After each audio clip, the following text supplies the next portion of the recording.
दोस्तों, स्वागत है आपका आपके YouTube channel science math classes में। अपना पिछला वीडियो जो था वो HCF से रिलेटेड था, जो है संख्या पद्धति में HCF और LCM वो कंप्लीट हो चुका था। इसी का नेक्स्ट भाग अपन जो है वो है अपरिमेय संख्या सिद्ध करना। अब अपरिमेय संख्या वो है सिद्ध करना।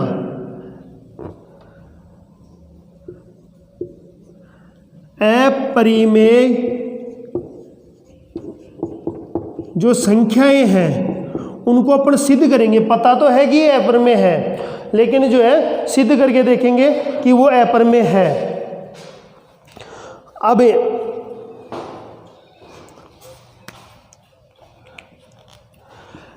जैसे मान लो मैं एग्जांपल लूँ, दो प्रकार की संख्या अपन ले लेते हैं। पहले एक सिंपल संख्या आएगी जो अकेली होगी। जैसे मान लो अपने पास √5 हो गई। ये संख्या अपरिमेय है, लेकिन सिद्ध करके बताएंगे कि ये अपरिमेय है। अब अपरिमेय क्यों है वो बता दी थी पहले ही जो है चैप्टर में, जिसमें कहा था कि ये रूट में है लेकिन पूर्ण वर्ग नहीं है, पूरा वर्गमूल नहीं निकलता इसका, तो इसलिए ये अपरिमेय संख्या है। लेकिन सिद्ध करके अपने को अगर बताना है तो अपन सबसे पहले क्या करेंगे, इसका उल्टा लेंगे। इसको मानेंगे कि माना √5 एक परिमेय संख्या है। अपरिमेय है लेकिन उसको परिमेय लेकर के चलेंगे कि ये परिमेय संख्या। 3 नंबर का क्वेश्चन पूछता है 10th बोर्ड में, कंपटीशन में भी बहुत ज़्यादा क्वेश्चन पूछे जाते हैं इनसे रिलेटेड। तो अपरिमेय संख्या अपने को सिद्ध करनी है। सबसे पहले कोई भी अपरिमेय संख्या सिद्ध करवाए उसको परिमेय माननी है। अब अपने को पता है कि अगर ये परिमेय है तो अपन इसको P/Q के रूप में व्यक्त कर सकते हैं, जहां Q बराबर 0 नहीं होगा, Q नॉट इक्वल टू 0। चलो ये भी सही है कि यार √5 जो है वो P/Q के बराबर हो चुकी। अब यहाँ पे अपने को क्या करना है कि P या तो अगर आप इन्हीं को मान लो या इनसे जस्ट आगे मानो कि जैसे ये दोनों मान लो सहभाज्य हैं। अब पिछले वीडियो में बात की थी भाज्य और अभाज्य की, अब है सह अभाज्य और सहभाज्य। फर्क देख लेना, वही है, भाज्य और अभाज्य है लेकिन इनके साथ में सह और लग रहा है। सह का मतलब साथ में दो या दो से अधिक संख्याएं। जैसे अपन बात करें, मैं एक एग्जांपल ले लूं, मान लो 6/15। ये वैसे तो दोनों ही भाज्य, अगर इनके ऐसे लिखें, अकेली की बात करें ये भाज्य संख्या है जिसमें 2 और 3 का भाग चला जाता है खुद के अलावा। 15 भी भाज्य है। अगर इनको साथ में ले तो ये साथ में सहभाज्य है।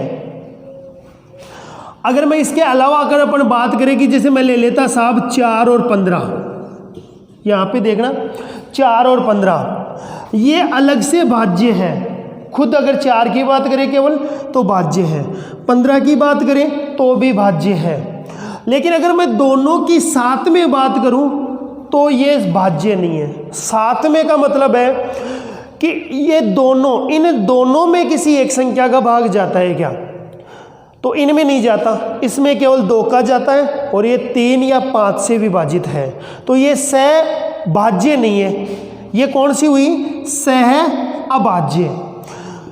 6 और 15 इनकी बात करें तो ये अलग से भाज्य है, ये भी भाज्य है, लेकिन ये सहभाज्य भी है क्योंकि इन दोनों में 3 का भाग भी पूरी बार जाता है।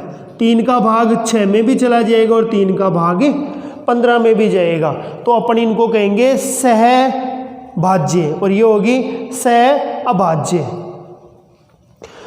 तो यहाँ पर मैं बात कर रहा था, जैसे मान लो कि अगर मान लो P/Q जो है वो सहभाज्य हो तो अपन इनको क्या करेंगे, इनमें किसी कोई एक गुणनखंड मौजूद होगा। जैसे समझो इस चीज़ को भी, मैंने एग्जांपल लिया 6 और 15 का। जैसे अपने ये संख्या इसी रूप में होती 6 और 15 के रूप में, तो अगर अपन इनके भाज्य गुणनखंड करें तो ऊपर वाला का है 2 × 3 और नीचे वाले का है 3 × 5। तो अब इनके गुणनखंडों में देखो, ऊपर वाली संख्या के और नीचे वाली संख्या के गुणनखंड में एक संख्या मौजूद है 3। अगर अपन इससे विभाजित कर देते हैं, जैसे इसे 3 से 3 को काट देते हैं, तो काट देंगे तो क्या बचा 2/5, जो कैसा है, सह अभाज्य है। तो ये क्लियर हो जाना चाहिए भाई सह अभाज्य किस प्रकार का है। तो यहाँ 2/5 सह अभाज्य। तो या तो अगर अपन इसी को यहाँ पे इनको ही सह अभाज्य मान रहे हो तो यहीं पे लिख देंगे सह अभाज्य है, या अगर मान लो इनको नहीं मान रहे हो, इनके जस्ट नीचे लेना है, जैसे अभी मैंने एग्जांपल दिया 6 और 15 का।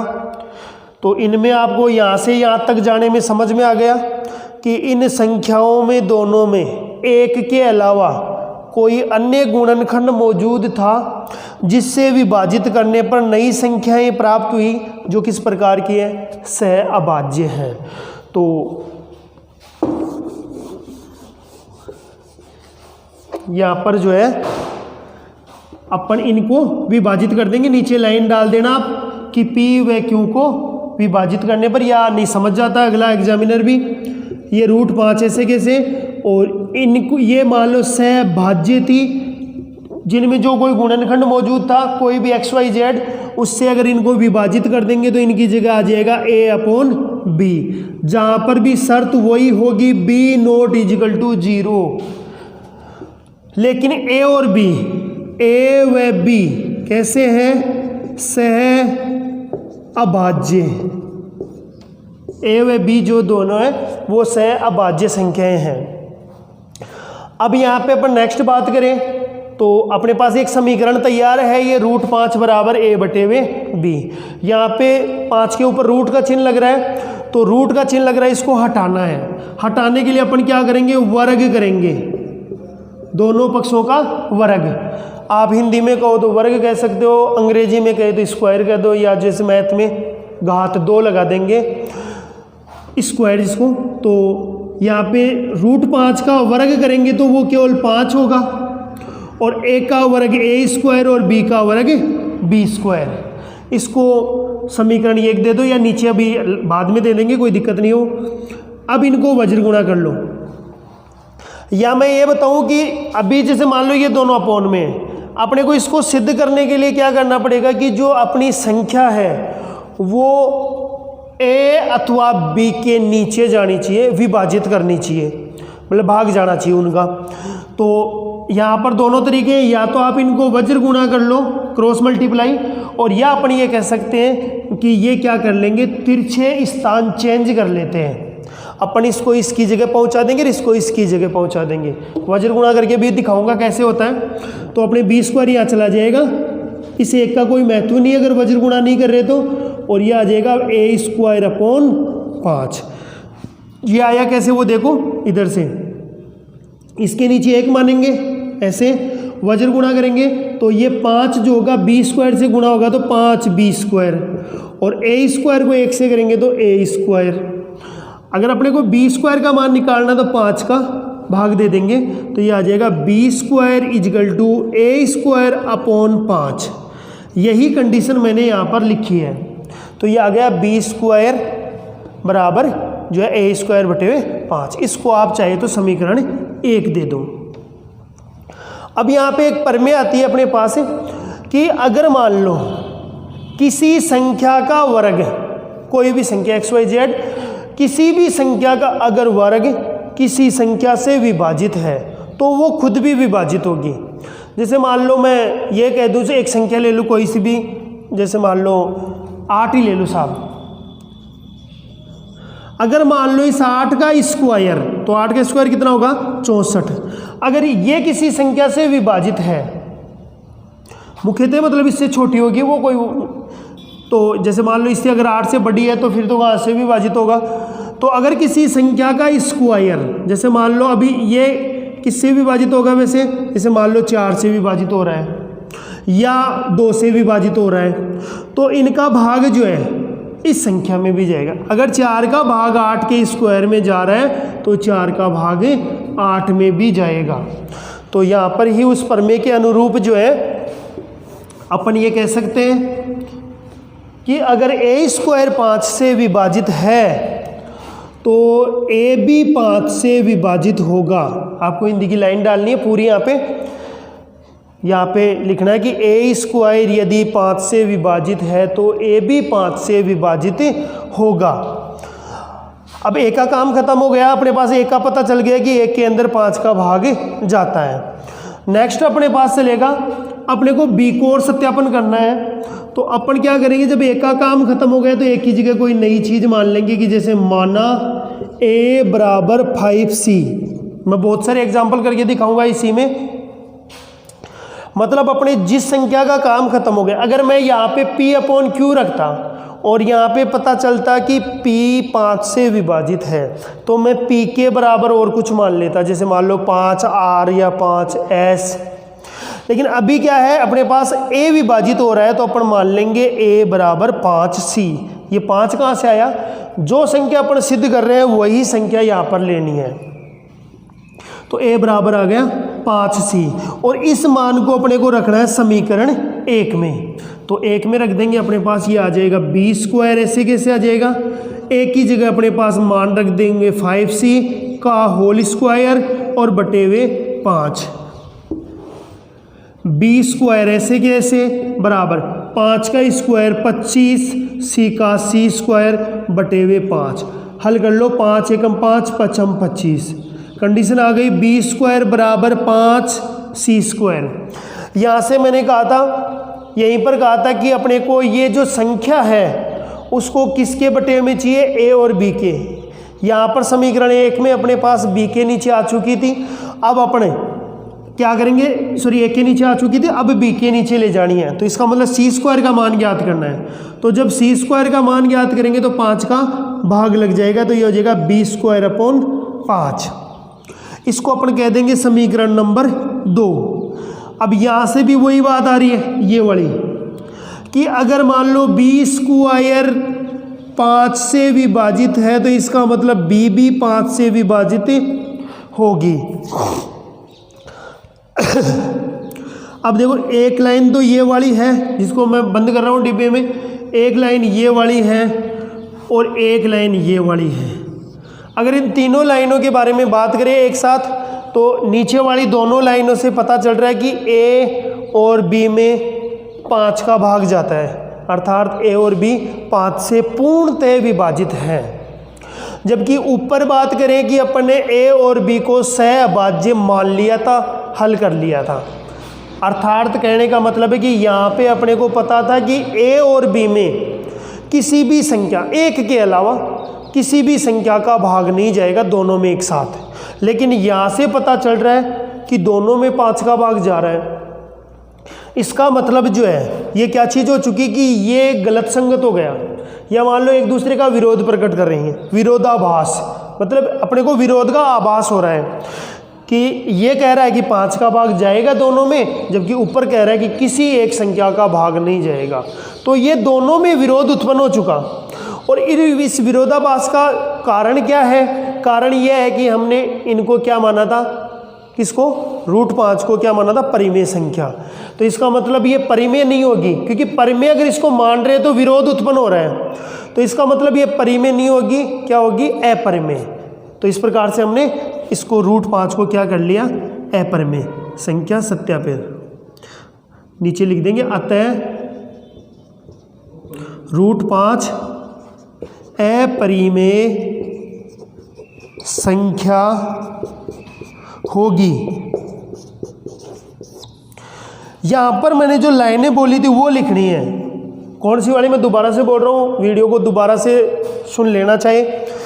कि यहां से ऐसे बोल देना कि समीकरण 1 व 2 से हमें पता चल रहा है कि a व b दोनों 5 से भाज्य हैं या विभाजित होते हैं, जबकि हमने ऊपर a व b को सहअभाज्य माना था। अर्थात ये दोनों एक दूसरे का विरोधाभास प्रकट करती हैं, जो कि गलत संगत है। इसका कारण यह है कि √5 को हमने परिमेय संख्या माना था, अर्थात फिर परिमेय नहीं होगी तो क्या होगी, √5 एक अपरिमेय संख्या होगी। 3 नंबर का बढ़िया क्वेश्चन है बोर्ड की दृष्टि से।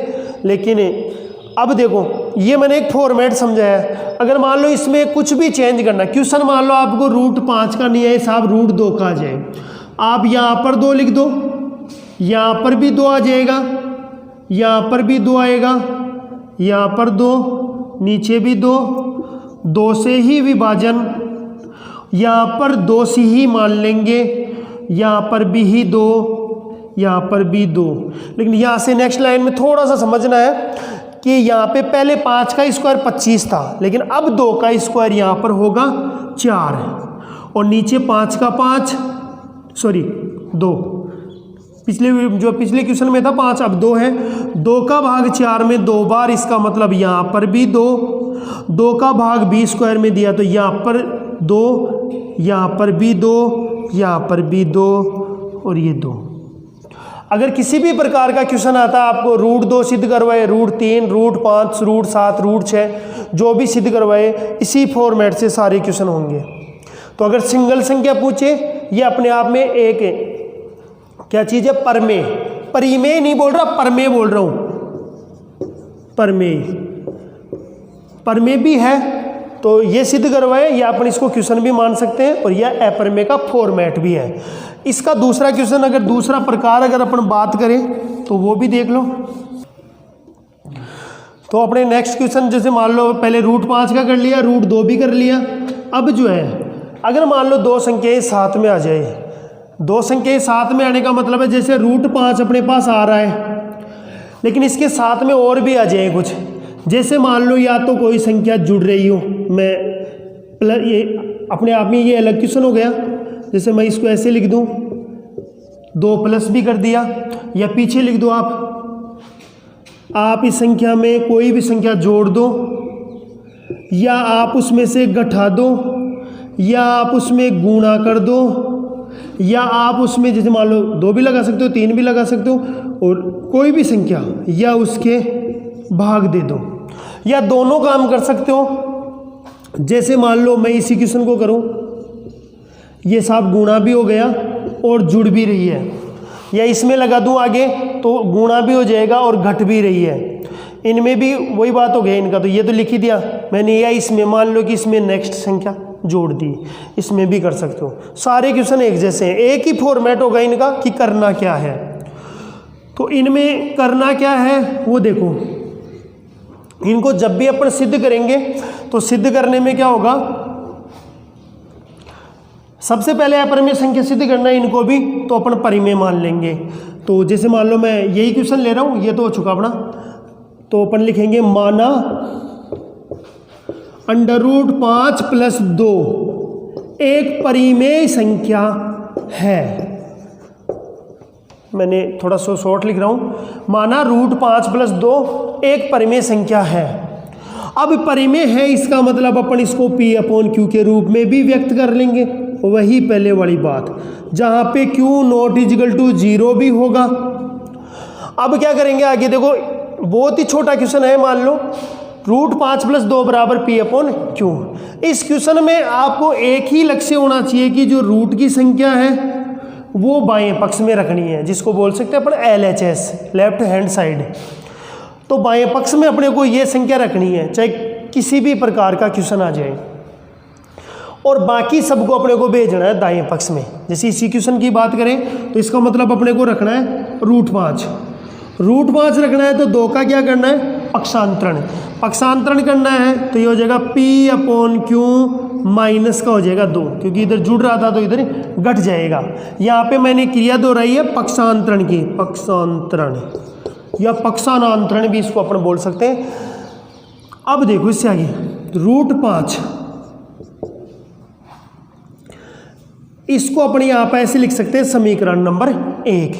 अब अगर समीकरण 1 को हल करेंगे तो √5 तो ऐसे कैसे आ चुका, बराबर का चिन्ह जो है वो आ चुका। इस पूरे को हल करने पर अपने पास एक परिमेय संख्या आएगी, परिमेय संख्या। देखो क्यों आएगी, क्योंकि P/Q परिमेय होता है, पहले ही वीडियो में आपको क्लियर समझाया था, इसीलिए। बाकी आप मानो तो जैसे कई कहते हैं कि यार ये काम का नहीं है, लेकिन हर चीज़ काम की है जो आपको फर्स्ट वीडियो से लेकर के एंड तक चलेगी। तो P/Q को अपन परिमेय बोलते हैं, तो ये खुद परिमेय है। 2 को भी मैंने समझाया था उस समय कि 2 भी परिमेय संख्या है। आप प्राकृत संख्याओं में देखो, चाहे पूर्ण संख्याओं में देखो, चाहे पूर्णांक संख्याओं में देखो, तो इसका मतलब ये भी परिमेय है और ये भी परिमेय है। तो परिमेय संख्याओं का जो जोड़ बाकी है, या अपन योग की बात करें या जो संक्रिया है, तो परिमेय संख्याओं को हल करने पर अपने पास क्या आती है, परिमेय संख्या ही प्राप्त होती है। तो इसका मतलब √5 के बराबर क्या आ गई, परिमेय संख्या। अब यहाँ से अपने पास वही बात आ चुकी। अभी अपने जस्ट इससे पिछले वीडियो में √5 को क्या सिद्ध किया था, अपरिमेय।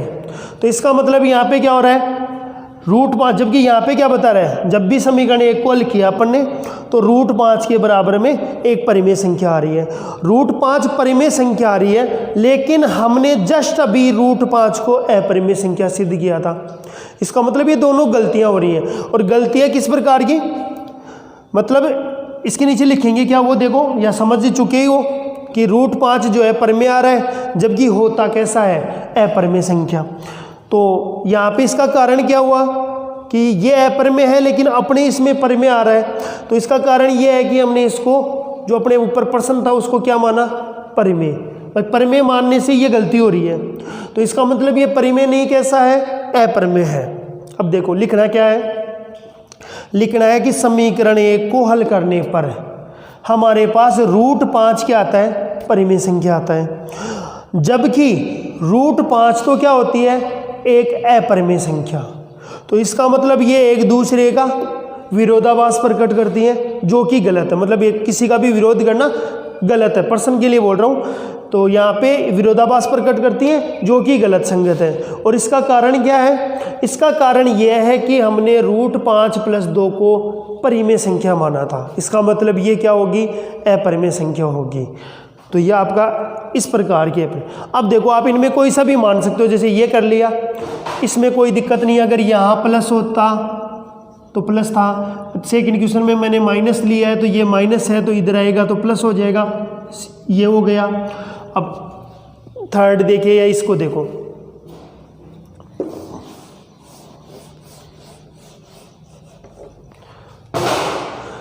अपन इस वाले के देखिए 3√5, बात वही है, पहले परिमेय मानेंगे, परिमेय माना तो उसके बाद में क्या होगा, इसको P/Q के बारे में जो है रूप में व्यक्त कर सकते हैं, जहाँ पे Q ≠ 0 होगा। अब जो है मैंने कहा था कि अपने लक्ष्य जो है इसी को एक तरफ रखना है, बाकी सबको भेजना है। तो अभी भेजना किसको है, 3 को। 3 5 के साथ में किस रूप में है, गुणा के रूप में। तो अब क्या होगा, भाग लग जाएगा। तो इसका मतलब नेक्स्ट हो जाएगा √5 बराबर P/Q। भाग आप पूरे के नीचे भी लगा सकते हो, नहीं ये यहाँ जाके लगेगा, सॉरी ये 3 आएगा, 5 नहीं आएगा। 3 का भाग अपने इसमें लगाएंगे तो ये P/3Q। अब देखो यहाँ पर √5 बराबर, इसको हल करने पर भी अपने पास क्या आएगा, परिमेय संख्या ही आएगी। देखो क्यों आएगी, या तो ऐसे देख लो, देखो Q का मान 0 तो था नहीं, था तो कोई संख्या, अगर उस संख्या को अपन 3 से गुणा करेंगे तो यहाँ पे कोई भी संख्या होगी, और अगर इसका भाग अपन P में यहाँ पे कोई भी मान होगा उसमें देंगे तो ये परिमेय संख्या आएगी। या ऐसे कर लो, इसके ऊपर एक और मान लो, 1/3 भी परिमेय संख्या है और P/Q भी परिमेय संख्या है, तो इनका गुणनफल क्या होगा, परिमेय संख्या प्राप्त होगा। यहाँ पर भी वही बात हो चुकी कि √5 समीकरण 1 को हल करने पर क्या आ रहा है, परिमेय आ रहा था, जबकि ये तो क्या था, अपरिमेय। इसका मतलब ये विरोधाभास प्रकट हो रहा है जो कि गलत संगत है। और इसका कारण क्या है कि हमने इसको क्या माना, परिमेय। इसका मतलब ये परिमेय नहीं होगी, क्या होगी, अपरिमेय होगी। इसमें सारे सेम से क्वेश्चन होंगे। जैसे अभी तुम सोचो कि सर इसमें और कुछ आगे जैसे जुड़ रहा हो तो कोई दिक्कत नहीं है, पहले इसका पक्षांतरण कर दो। जैसे मान लो नेक्स्ट अपन क्वेश्चन ले लें छोटा सा, जैसे मान लो आपका यही ले रहे हो 3√5 + 2, वही परिमेय मानेंगे P/Q के रूप में आएगा। पहले इसका पक्षांतरण करो, यह आ जाएगा 3√5 बराबर P/Q - 2। अब इस 3 को भी भेजना है तो 3 का क्या लग जाएगा, भाग। ये समीकरण 1। इस पूरे को हल करेंगे तो भी परिमेय, क्योंकि ये परिमेय था, परिमेय संख्या में से परिमेय संख्या घटाएंगे तो परिमेय, और परिमेय में परिमेय संख्या का भाग देंगे तो परिणाम भी परिमेय संख्या। सेम नीचे की प्रोसेस वो की वो है। बटेवे वाला देखो कोई दिक्कत ही नहीं है,